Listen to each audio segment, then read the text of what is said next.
at the end of book 1, and we started talking about the Jewish conception of the afterlife. Do you remember that? No.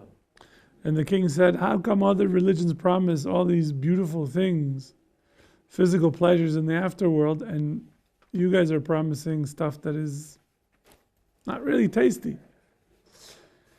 And the rabbi says a very interesting idea. They can only promise you what they experienced. The only reason they promise you physical pleasures because that's the only pleasure they've ever had. The Torah promises spiritual pleasure because that's what the Jewish people experienced in Har Sinai.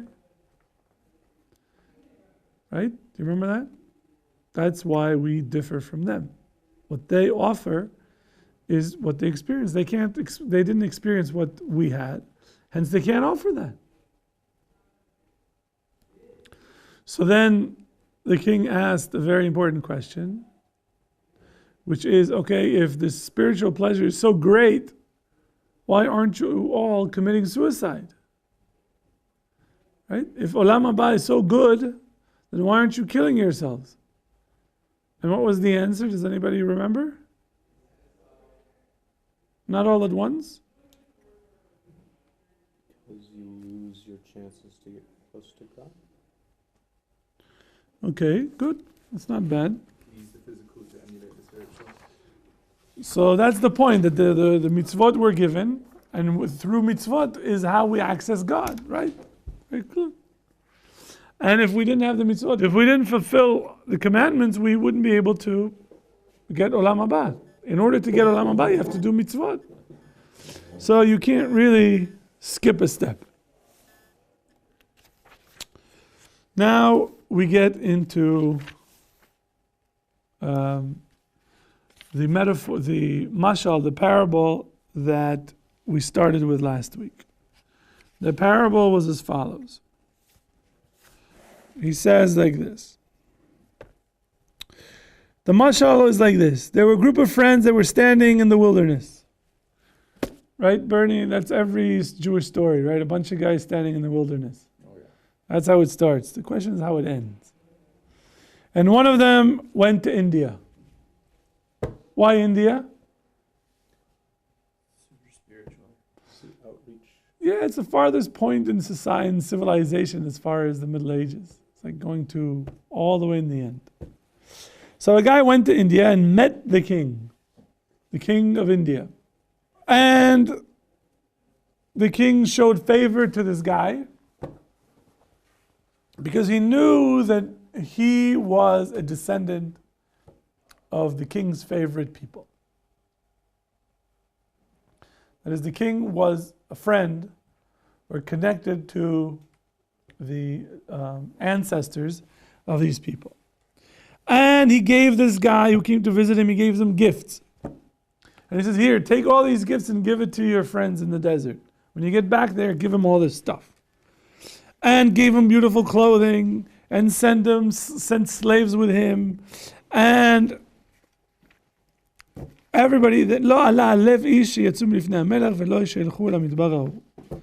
so everybody was sure that this guy is going to go back to the desert, give all these gifts, and show all the things that the king gave him. They show up with all the things that the Indian king brought, gave to his friends, and they were very, very happy. And because of all the things that they received, they built a palace, and they put all the people, the messengers of the king, they would put them in the palace. And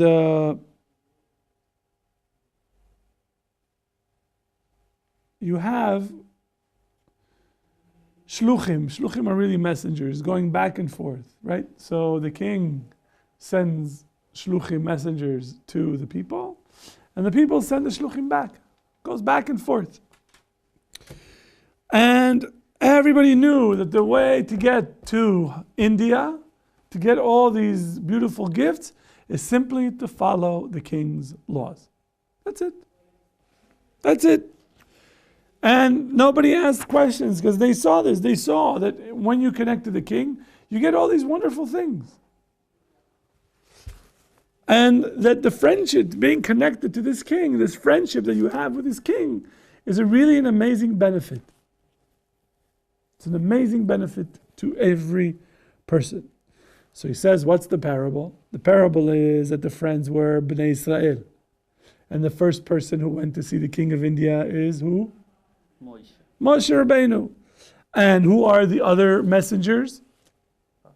The prophets. See, it's easy. And who are the messengers that the king is sending to them? The Shekhinah and angels. That one you can. No. And all of the clothes and the jewelry and all these things that he sent, what are they?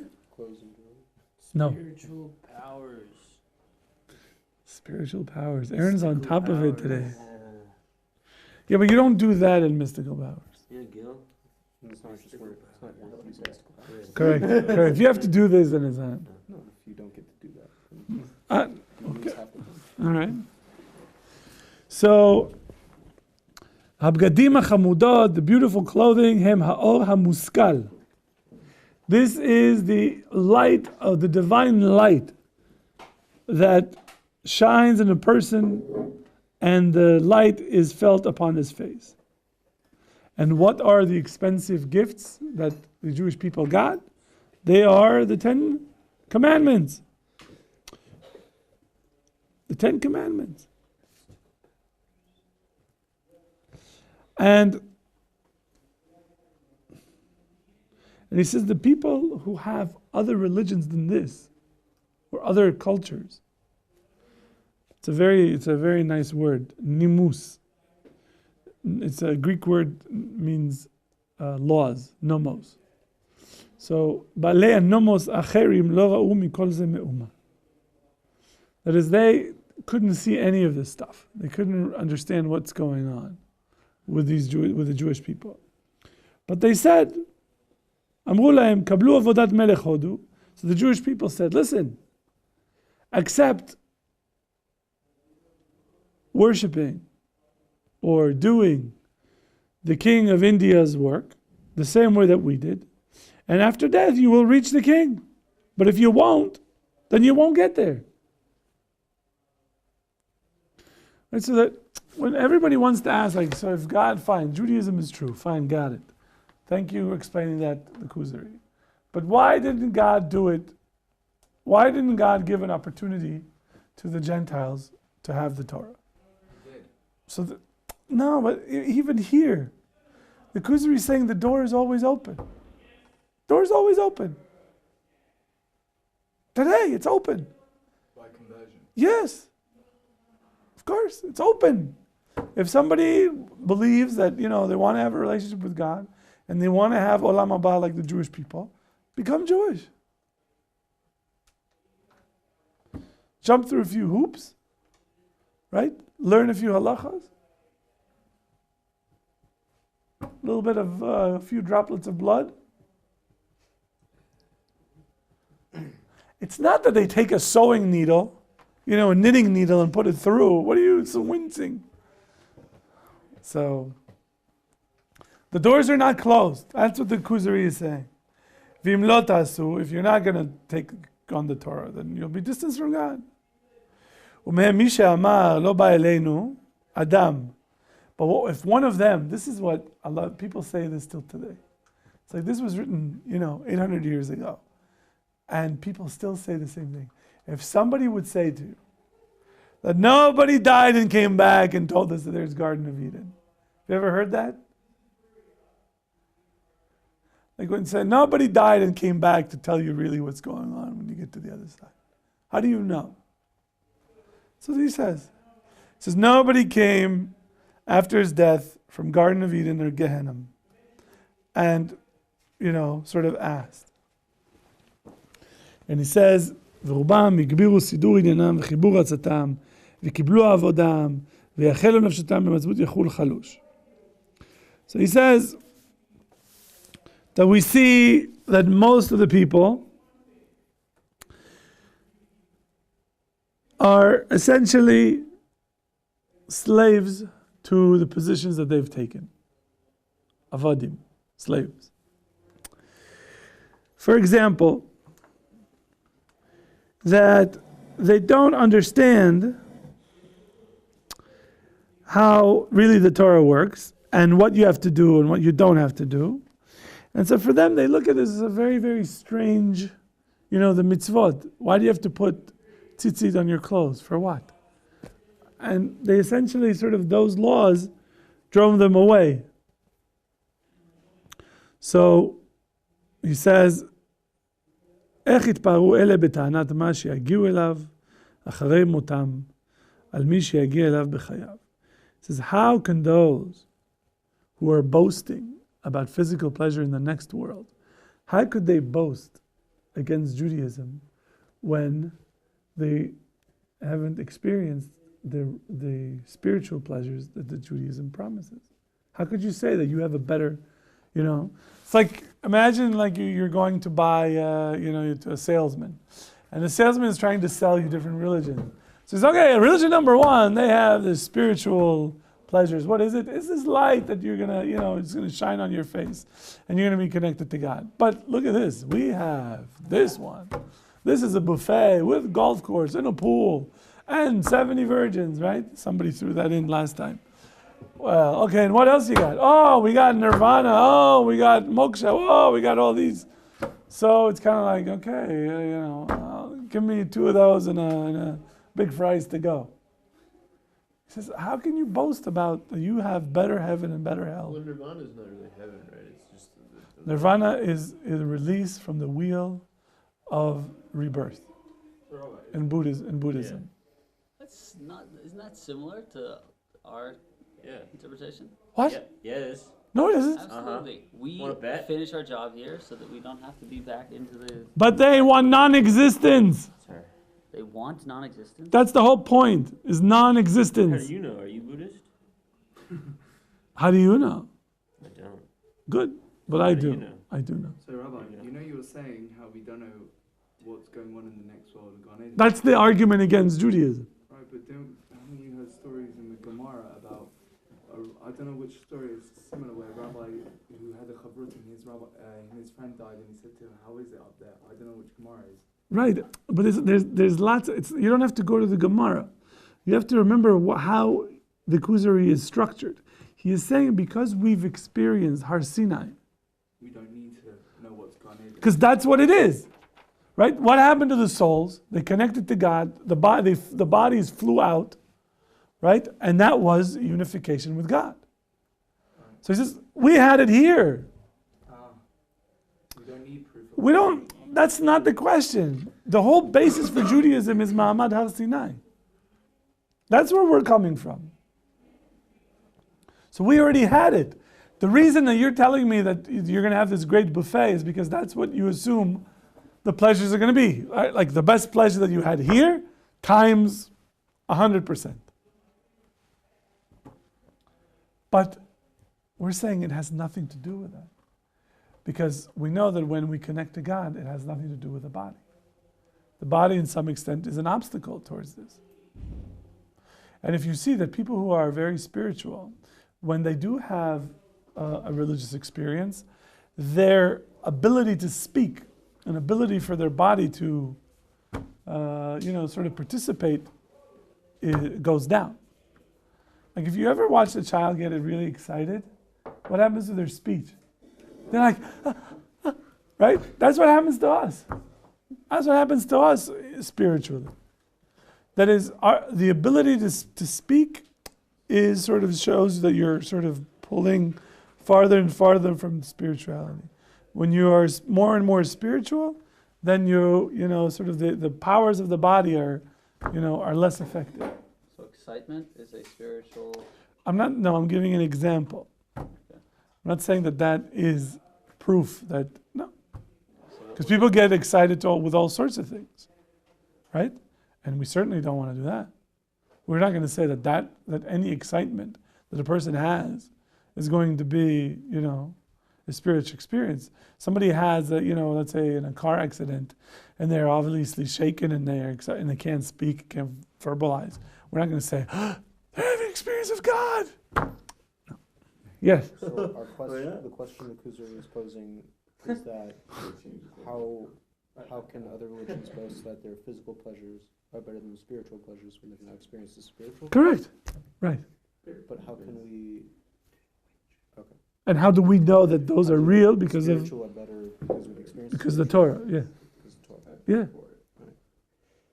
Because of the Torah. They can't. You see, they can't tell you you're going to get spiritual pleasure because they never had it. The core idea is actually the same for both. You can only correct. They did not have revelation.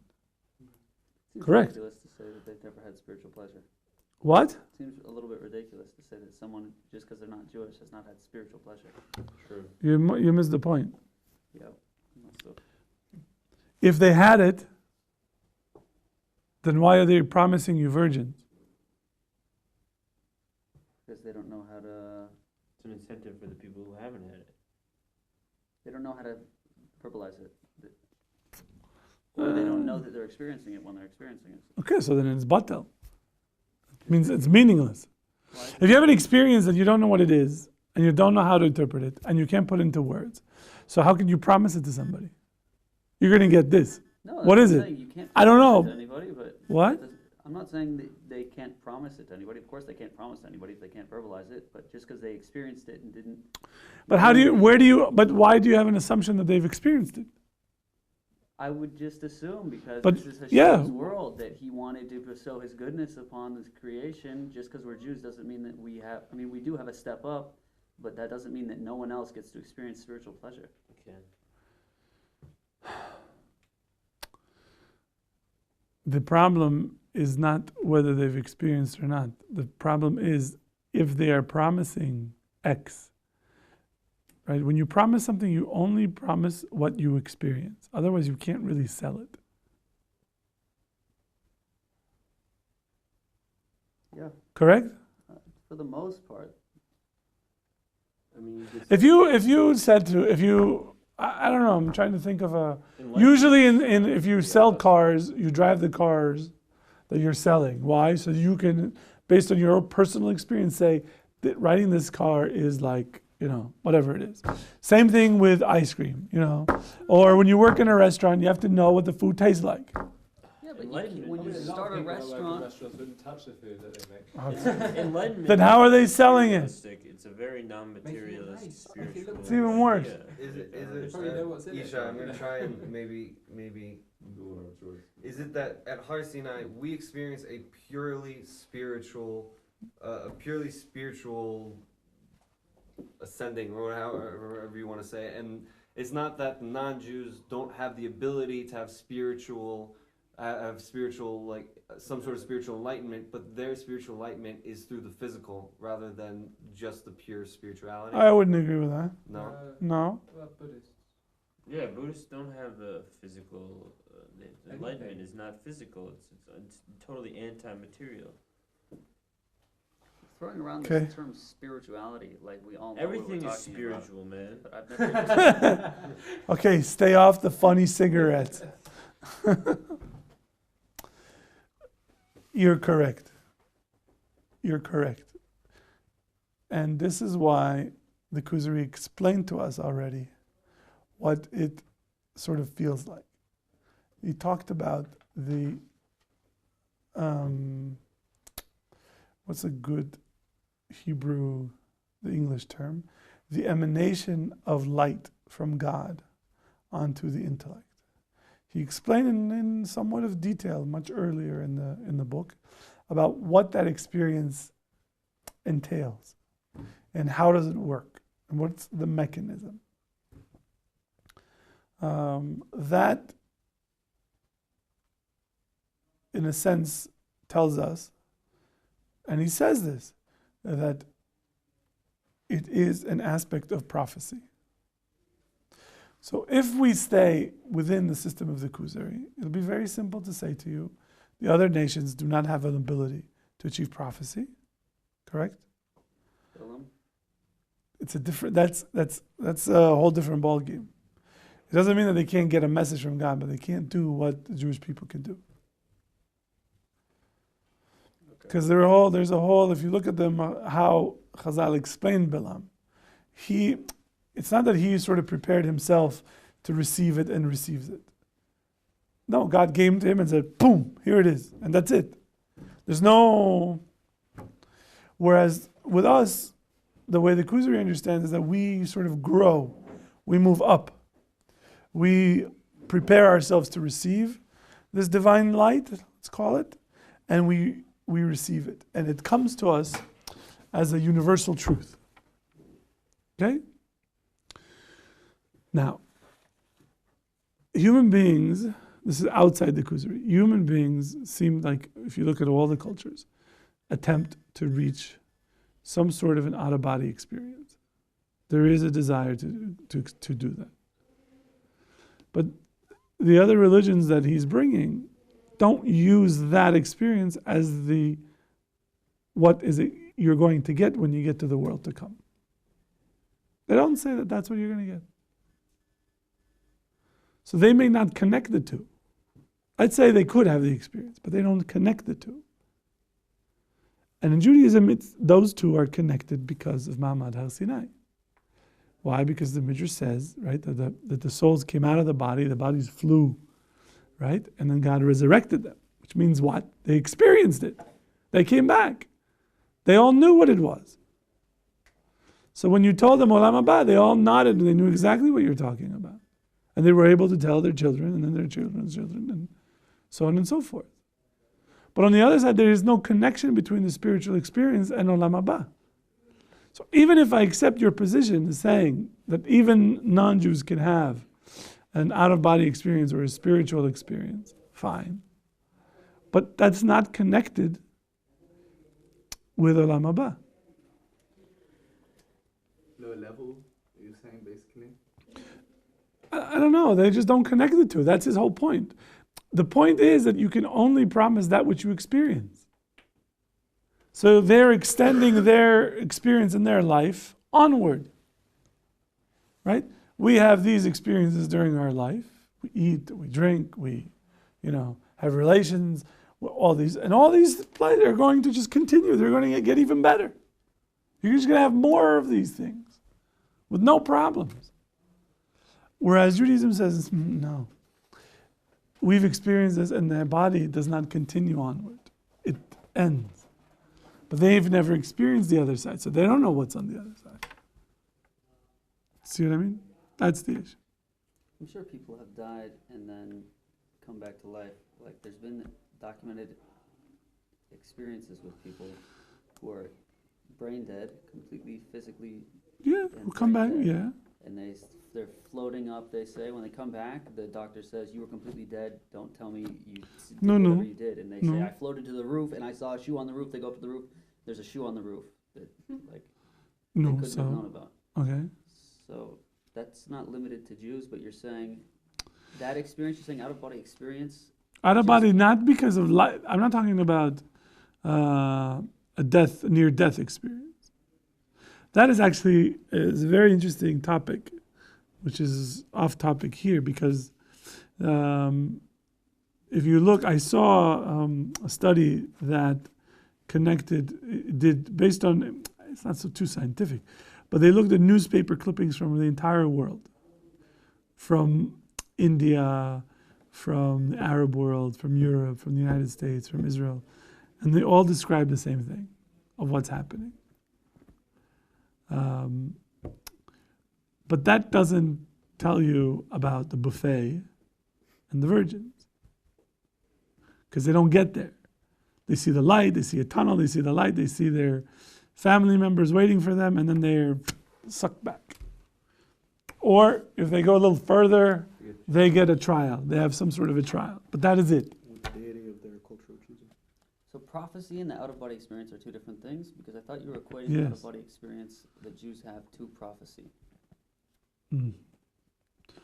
So you give an example of out-of-body. I was talking about when you said spiritual experience. I said, let's call it out-of-body experience.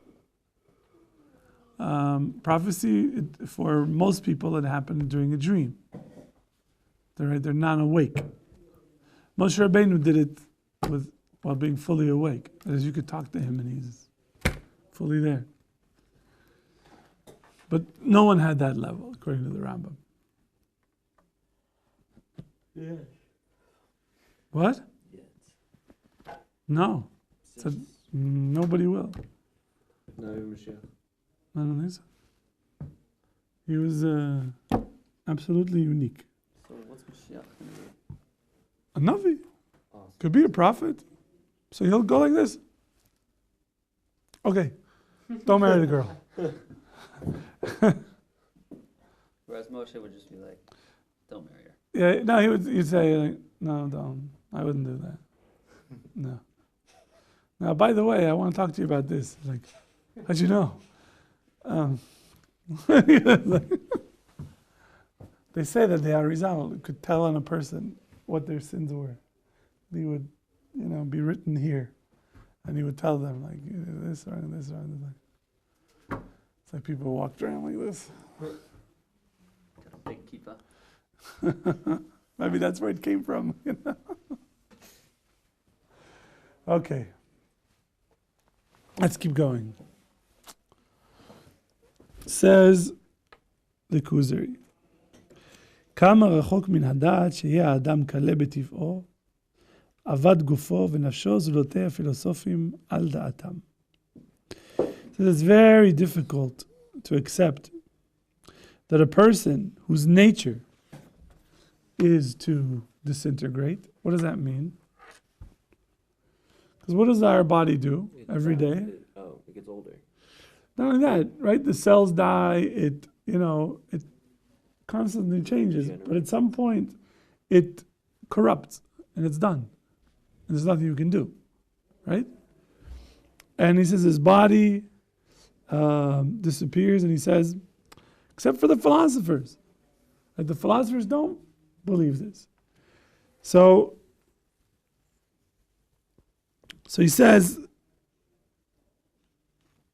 that really the philosophers believe that the way you can achieve immortality is through your intellect. Every bodily faculty dies with a body. So the imagination, is that a bodily faculty or is it not? What would you say? Your imagination. Like thoughts? Imagination. You have different types of thoughts, right? You have imagination, you have memory, you have intellect. Memory stored things, but when you access them, it's like imagination. Why is it not like imagination? Because, well, it depends. Depends. The different types of thoughts. Like ideas. And what's intellect? That's also ideas. The imagination seems to be taking the things that you've experienced in life and then you put them together. So, like, I can imagine, like, a pink elephant, but I've never... Why would you want to? I've never seen a pink elephant before, but I have the knowledge of that there's pink and that there's an elephant, and I can put them together. Right. Imagination is physical in the sense that it allows you to create an image. An image is what? Physical. Physical. That is, and the image could have sound, could have smell, right? We can... Smelling and hearing a pink elephant right now. Right? It's delicious. It is. You can taste it too. Candy. I licked it just now. Oh no. Wait. Back away. Elephant. But the idea, that's the problem with imagination. Because you could take multiple pieces of data that we collect through our senses and apply them in any shape, way, or form without any limitations.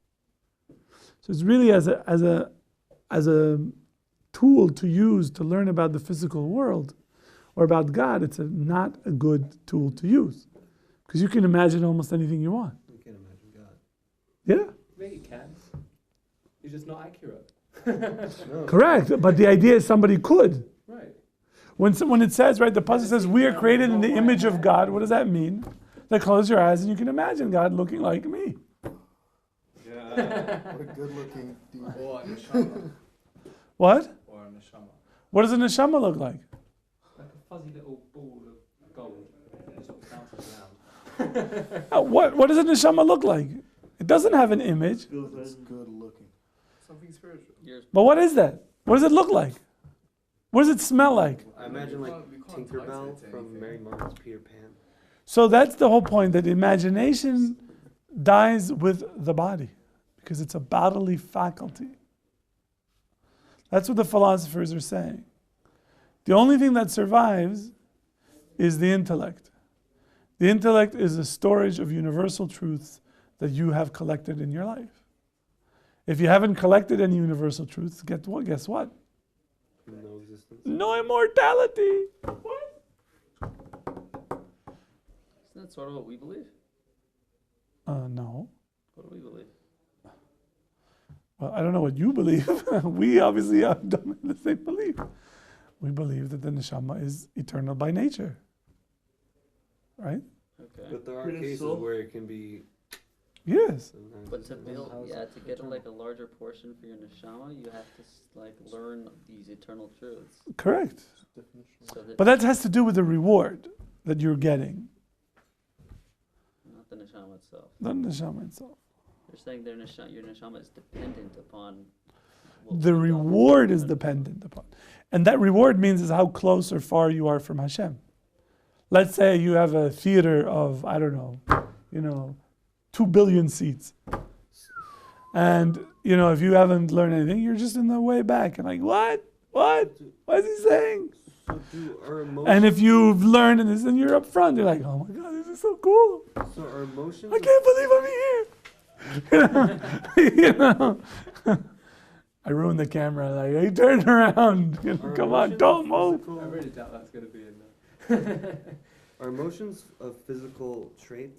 Mm-hmm. Because you hear about these people who've had these near-death experiences, the ones who make it to the trial, Yeah. that they see their sins and they say that they feel so guilty and ashamed of what Busha. they've done. Right. How do you explain But that's an explain awareness. that? That's an awareness. It's not their tummy is not turning. They're not flush. They're not red. They're not blushing. They have a certain awareness of how far they are from the truth. But how does that explain the feeling, like guilty feeling, the feeling of I know I'm wrong, like I'm completely.